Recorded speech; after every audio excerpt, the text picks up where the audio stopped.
It's game day, Leafs, Panthers, round two, game two. What adjustments need to be made for the Leafs to even up the series? We'll answer that on today's edition of the Locked On Leafs podcast, part of the Locked On Podcast Network. It's your team every day. You're Locked On Maple Leafs, your daily podcast on the Toronto Maple Leafs, part of the Locked On Podcast Network. Your team every day.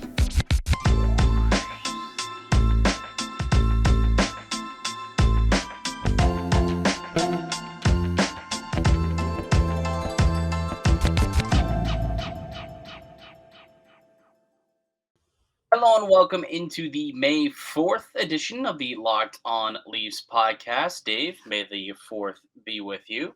It is your one-stop shop for all things Leafs and apparently Star Wars as well on today's show. I'm your host, Mike DiStefano from TSN 1050 Toronto Radio, also known as Al's brother on TSN's Overdrive and TSN 1050's Leafs Lunch. Joining me, it's my co-host, Dave Morassutti from Sportsnet, also a writer for the NHLPA. If you're an everydayer who listens to the podcast every single day, you'll know this already. But if you're new to the show or you're a first-time listener, Locked On Leafs is a daily Maple Leafs-centered podcast. So be sure to subscribe for free wherever you get your podcast from. You can also catch us up on YouTube as well. If you would subscribe to us, that would be fantastic. We just hit our 3K mark, Dave. So that is awesome. We finally did hit it as round two got underway, and we post new content each and every day, Monday through Friday. So make sure you are subbed up, hit the little notification bell, and you'll be notified exactly when we drop new content.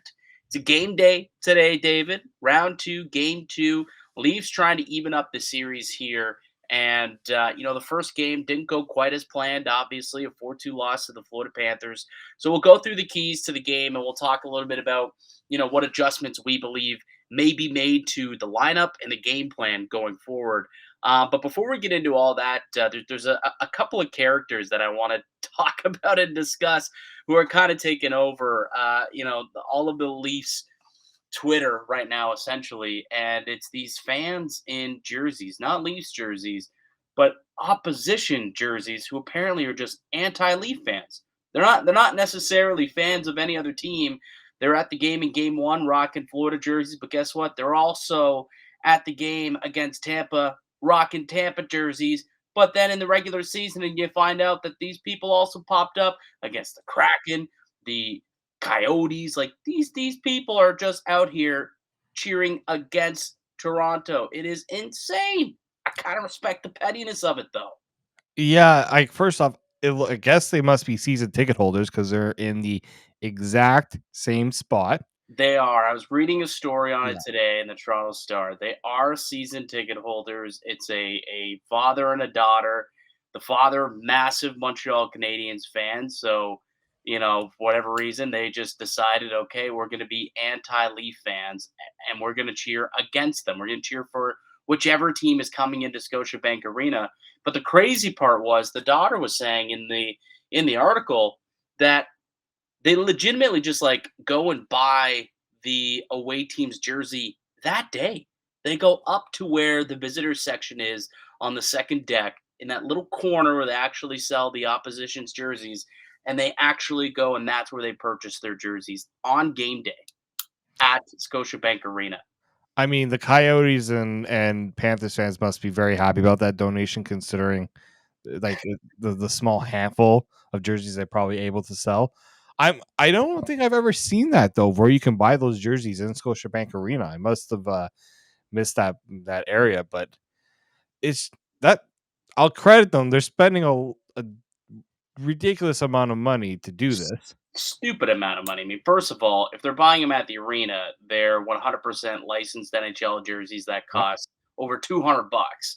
So that's the first thing that's crazy is each jersey, and apparently, season tickets, they go to a lot of games, so they're buying a lot of opposition jerseys. We're looking up on YouTube a picture of three different ones, but there's one of them in a Kraken uniform. I think they were in like a Washington Capitals uniform also at some point this year. I saw one, there was like an 8-pack of different jerseys that this father and daughter were wearing. It's insane, but I kind of respect it. I got to be honest with you. I kind of respect the pettiness of a fan. He's a Montreal fan, so he just roots against Toronto. no matter what. So shout out. I think it's funny. There's some people who are, grossed out by it because they're like, oh, that means that real fans can't get into the building. Listen, it is what it is. Honestly, they're season ticket holders. They can do whatever they want with their tickets. At least they're fans of the game and not corporate business people. I think we can all agree that it's better to have at least anti fans there than quiet corporate business people. Yeah. So that I mean, yeah, it's I mean, good on them for keeping up with the shtick. At least they can hold on to the Lightning and the Panthers jerseys a little bit longer. I guess It's that's a Well, plus, but the Panthers jerseys, the Lightning ones, could go straight in the trash, just like their season. Yes, guy. got Uh, it. all right, moving on. Another little piece of news that we didn't get to yesterday. We didn't really dive into it. We mentioned that Mitch Marner was nominated for the Selke for best defensive forward throughout the regular season, and that's a big time nomination. Like when you think about Mitch Marner, I know us here in the market probably understand the worth that he has defensively, but if you go and ask somebody in Florida, if you go and ask somebody in Washington or in Carolina or in Jersey or pick any team that's outside of Toronto, realistically, Calgary, you could go all the way down to San Jose, and you say, Mitch Marner, like what do you think is his best asset? They're gonna give you probably a whole bunch of offensive like options, right? Oh, he's got Yeah. good hands, he's a good skater, he's got a good mind, he passes well. Those are all true. He's also a dominant defensive player. And he led the entire league this year, not just forwards, but the entire league in takeaways this season with 104 takeaways. That's crazy. Did you know that? I did know that actually. Well, you brought I think you did bring it up at one point during the season, and it's like he led the league in takeaways. Auston Matthews was one of the league leader in He led shot him plus for for forward. Yes, yeah. But then Marner's like just straight up league wide. Nobody, Yeah. nobody had more takeaways than Mitch Marner. The Leafs had a few guys that were in like the top 10. Nylander's pretty high up there. Matthews is pretty high up there as well.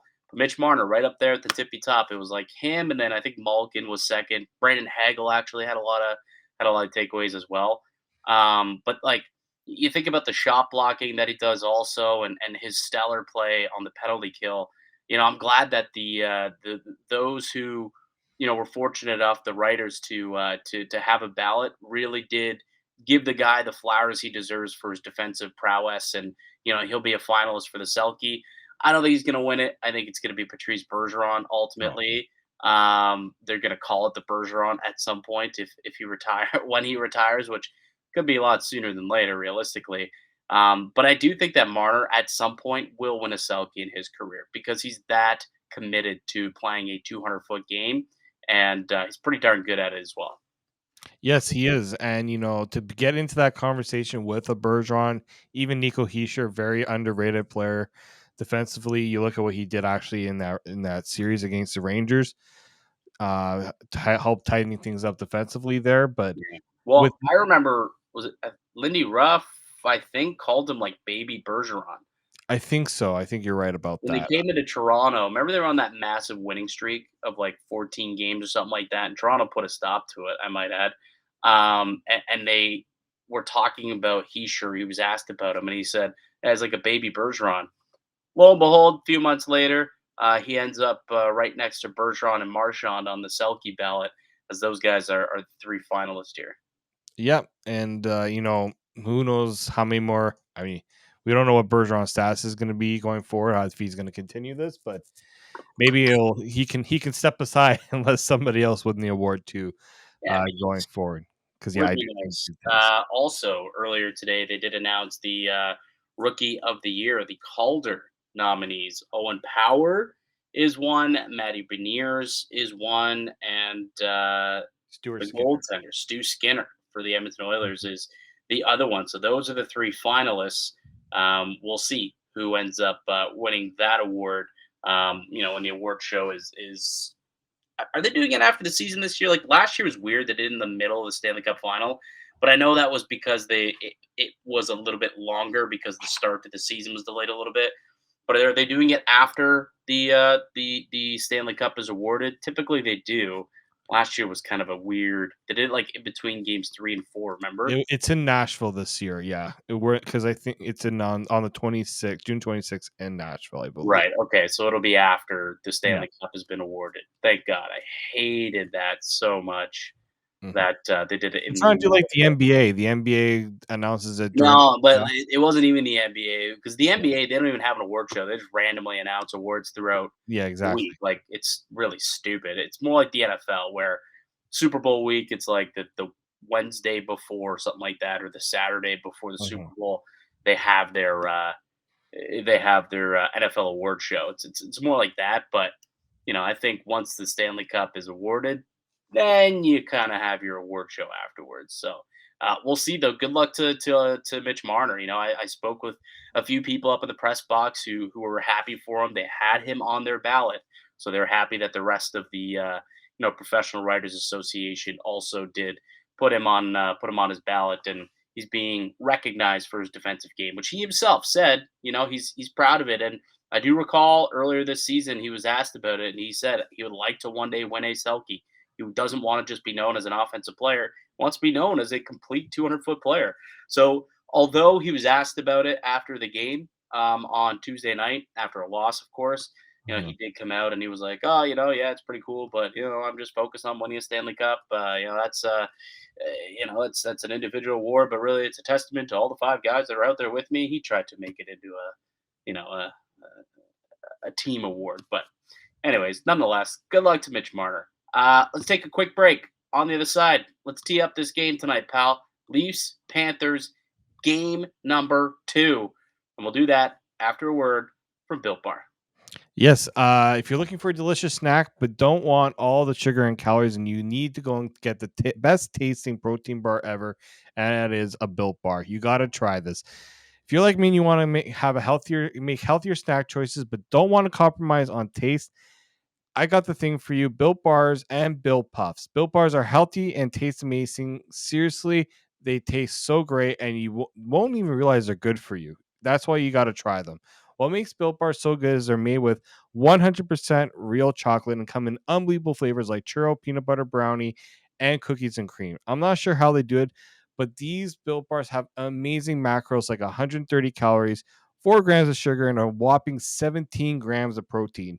Now you don't need to wait to go get a box. For years, we've been talking about ordering Built Bars at built.com, but now you can get them at your local Walmart or Sam's Club, while you can still get many specialty flavors at built.com on top of that. That's right. Head to your nearest Walmart today, walk to the pharmacy section, and grab yourself a box of Built Bars. You can grab a 4-bar box of cookies and cream, double chocolate bar, or coconut puff. If you're close to a Sam's Club, run in, grab a 13-bar box with hip flavors like brownie, batter, puff, or churro puff. You can thank me later. And if you still want to go and order at built.com, make sure you use the promo code locked on 15 to get 15% off your next order over at built.com. Welcome back into the Locked On Leafs podcast. It's Mike DiStefano and Dave Morassutti, your hosts here at Locked On Leafs. At the time of this recording, the Edmonton Oilers game is ongoing, and Leon Draisaitl just scored his 4th goal of the game, Dave. 4 goals. He's pulling his own Joe Pavelski right now, because when we But, were like, recording last night, it's the Joe, same score. It's the same score. It's 5-4, and the team that has 4 goals is the losing squad, of course. Or the player who has 4 goals is on the losing squad. No one else can put the puck in the back of the net but those two, apparently. That's crazy. Like, we haven't had a 4-goal playoff in so long, and then all of a sudden, back-to-back nights, you get Pavelski and Draisaitl both popping off for 4. That's crazy, man. Just absolutely nutty. That's going to be a good series, though. Like, I watched, the first 2 periods of that game before we sat down to record. That's going to be a terrific series, that Edmonton and Vegas one. But game 2 tonight, Leafs and Panthers, I think will be just as entertaining. I think there's definitely going to have to be some adjustments that are going to be made from Sheldon Keefe and the players themselves in order to, salvage this first 2 games on home ice and come away with a split head into Florida. There was an optional practice today. Most people did attend, so we'll say that most guys, were out there getting a little sweat on, so that's good to see. But Dave, I'm curious what adjustments you think Keefe should make, if any at all, to the lineup tonight. There's a couple of conversations that are going there. Potentially Giordano could come out of the lineup because he's not looking so fleet of foot right now against a really fast Florida team. And then who goes in for him? There's a possibility of maybe going 11-7. Like, where do you sit? What adjustments do you think Keefe should make going into game number two? Well, obviously, the biggest challenge right now is how do you stop well, there's two things you got to stop for Florida. One is the Matthew Kachuk line, right? Maybe that's a case where you have to make sure defensively, you're putting yourself in the best position possible, not just with your defensemen, but with your forwards too. So there's that talk about maybe splitting up Auston Matthews and Mitch Marner, maybe so that you don't have another line like the John Tavares William Nylander combo being out there to potentially be taking advantage of defensively. But this is but you They have were the home ice advantage. they That's were split in game one. That's why not like I know that was yeah, a conversation today, considered splitting them up, but like they yeah, were split to start game one, and then he put them back together. exactly. And I think they should stick together because I think you want to force Florida to defend, not the other way around. I think the Leafs have to be like you saw how different Austin Matthews looked once they made that change a little bit later. He was a little more free flowing. Matthew Nyes gets that goal, and Mitch Marner can play. He can help set them both up a little bit too. I think to me, it really doesn't matter in my opinion. Like that switch, it's about stopping like a guy like Brandon Montour. You have to get to those points a little bit quicker. They're not really doing that, and on the back end I think you got to add a little bit more.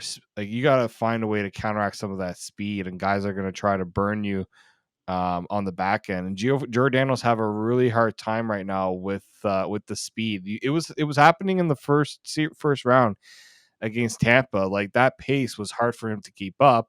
yeah, And let's not forget that near the end of the season, the Leafs are giving him quite a few games off. Right when they were making those scratches and going with the really interesting lineups. It was Giordano coming out too. Like I don't even know. I guarantee he's probably dealing with some sort of injury. well, I remember he took that big hit from was it Maroon Yeah. in the first game, like or in the first series. So he did take a big hit. I don't know if that's causing this? Like, is he playing through something? I don't know. At this point, I guess everyone's playing through something, I suppose. But he kind of just looks his age at this point. Like, there's been we talked about this back in December when he became kind of their de facto number one defenseman or top pair defenseman when Riley went down, then Brody went down, and all of a sudden it was like, okay, Gio and Hall, that's your top defensive duo. That Yeah. was before McCabe came into the fold. So and he played that role miraculously. He was great, but there was always that thought, like, but can he keep this up? Eventually, are those minutes gonna catch up to him? And maybe that is what we're seeing happen here. But I don't know if I'm ready to quite take him out of the lineup. I know that is a major conversation. I think what I would prefer is maybe go 11-7 first, and put in a guy like Eric Gustafson, just so that you can probably shelter Giordano a little bit more, and then allow Gustafson to kind of get in there, and Gustafson can do second power play unit, and Gustafson's somebody who can move the puck out of the zone as well. He's got a little bit more speed, obviously, than Mark Giordano. He's a good skater, so maybe 11-7 I could see being a Mhm. possibility here in game number two, but I'm not 100%. So I wouldn't be surprised. I wouldn't be opposed to Gio, I guess, coming out for a night, but I feel like I might prefer the 11-7 route because I don't know, like Gio still is like a presence Yes, he out is. there, right? Like he's still like a tough son of a gun, and he's still a veteran of his team. And I don't know, I'm not ready to put him in the Wayne Simmons category of like No, old, washed, and can't really contribute on a nightly basis anymore. I still think he's a decent player, and you know, I don't know. We'll see what they got happens. to find a way to ease his workload. Like And I 11 and think, 7 can do that. Like you just add like a whole defenseman who could take off minutes. and let's be honest here with the 11-7 idea. I know people are like, oh, they didn't like the idea in the regular season. In the playoffs, you're playing your big stars the most minutes up front. Hey, guess what happened in Game 6, pal? Yeah, I do remember something like that. happening, and it worked out quite well for the Leafs. Having that extra defensive, especially with the marathon of games, and I do like having, I know people might have their opinions on Eric Gustafsson, but I think you're right on not just his ability to break the puck out, but having that option at the point, a guy that's going to be willing to do, take those shots, because the Leafs are lacking that a little bit there. Like getting Florida to kind of respect the point shot, like teams are not doing right now to Florida, where Brandon Montour will gladly take those open chances to wire it from the point.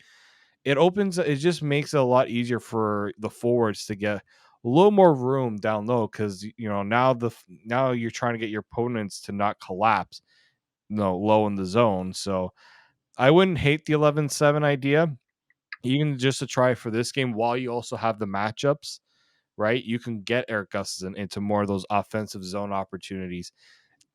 And yeah, and you can shelter Giordano's minutes a little bit better. So we'll see what ends up happening. Like I think you can make the conversation for a few different options, and Sheldon Keefe was holding it tight to the chest today. Didn't really explain what he was going to do with the lineup. Obviously, he doesn't want to let Paul Maurice know so that he can, you know, set up things how he thinks can beat an 11-7. Keep him guessing, right? It's a little bit of gamesmanship between the two coaches. Just saw a hilarious tweet, by the way. We were talking about Leon Draisaitl scoring 4 the night after Joe Pavelski scores 4, and someone tweeted out, "Can't wait for Matthews to score 4 goals tomorrow."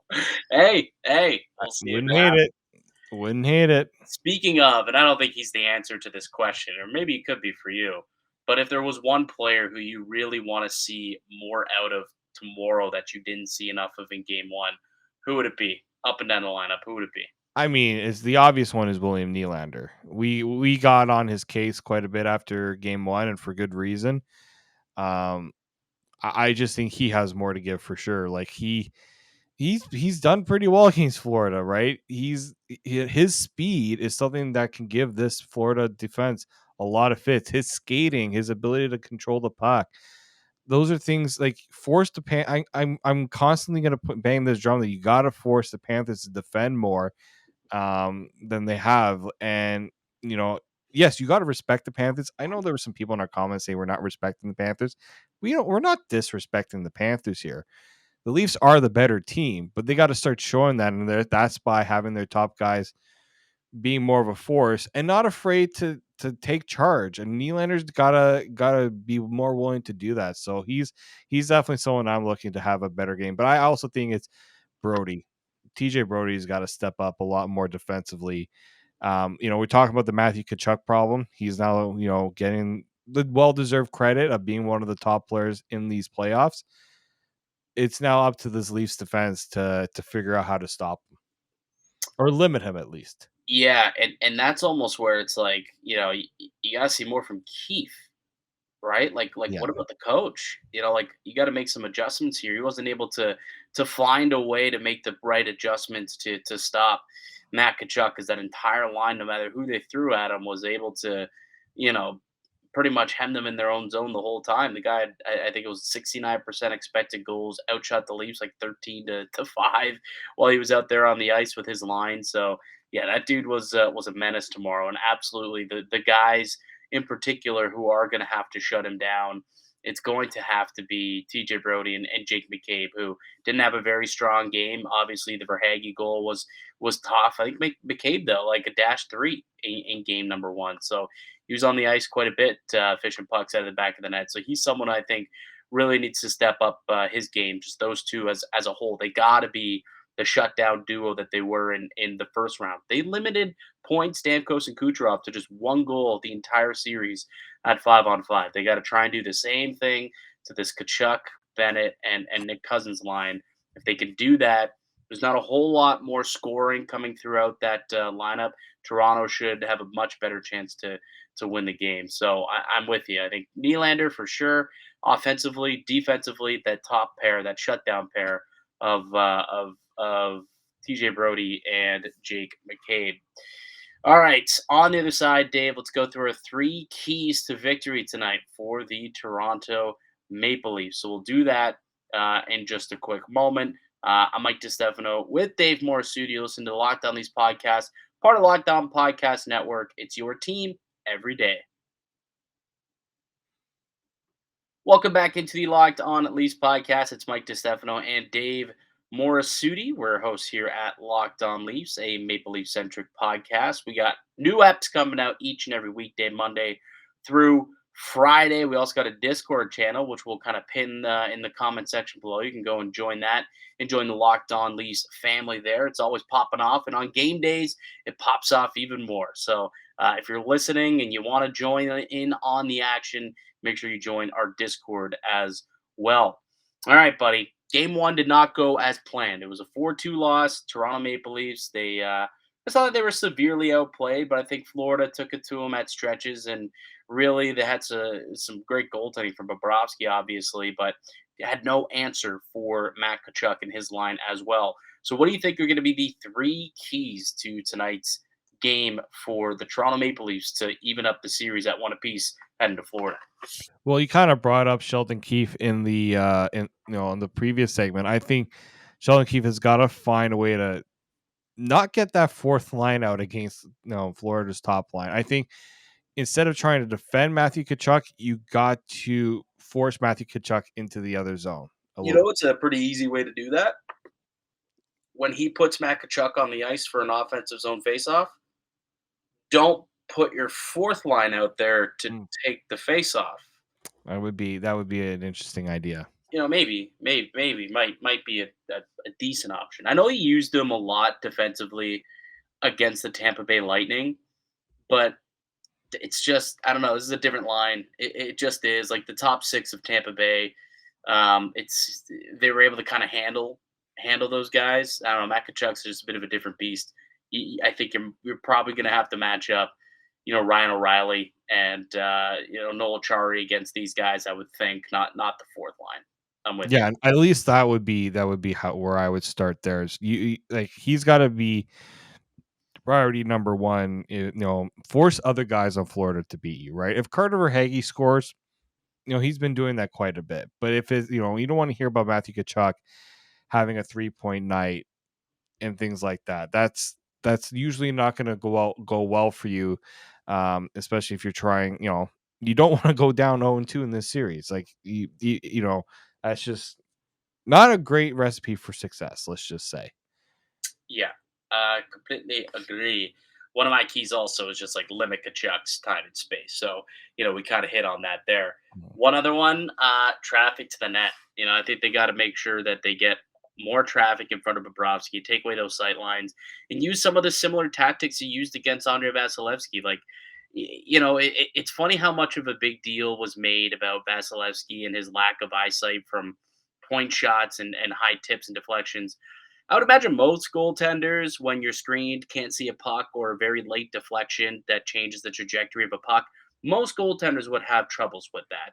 I didn't play goalie growing up, but I would imagine so. And was speaking with goaltenders, those are the very tough ones to pick up, those high tips and whatnot. So if you can get traffic to the net, take out the sight lines, get some pucks and redirects, I think you got a better chance at winning or potentially even create some rebounds and then pounce on those rebounds. I thought they had some rebound looks in the first game, but Florida did a good job of tying up sticks and quickly getting the puck out of harm's way or allowing Bobrovsky to pounce on it. So if they can just capitalize on those opportunities that they get, I think that would be clearly a key to the game for them to try and score a little bit more. And then special teams, the not being able to score on the power play early in that game, it hurt them. It really took away their momentum, and it allowed Florida to get fueled a little bit by killing off those power plays early in the game, and then unable to score at any point. Right, doing 0 for 5 on the power play Toronto did. Like the Panthers. I don't think they were. I know that there was this, but I think that was wrong. I think I saw it was like 0 for 4, 0 for 5, or something like that. Regardless, Not very good. they didn't score on the power play at the end of the day. And when they were operating at a near 30% clip against the Tampa Bay Lightning, when they look, Florida, their PK was atrocious at like 57% against Boston. You shouldn't get shut out on the power play. You really just shouldn't. You should find a way to score some goals. They had some good looks. Bobrovsky made some big stops, but eventually you got to finish. And that's the last key there that goes along with all of this. Finish the looks you get, right? Got to show some finish to your game. That wasn't the case the first night. They had a couple opportunities. If they would have just elevated the puck, those coast to coast, sliding stops that Bobrovsky was able to make, if they elevate that puck, maybe it goes into the back of the net instead of hitting the pads or hitting the chest of Vasilevsky. Elevate, get up over the glove, up over the blocker, over the pad, probably find a couple more goals. So that's another key for tonight's game for the Maple Leafs. You got one more? Or do we kind of bang them all?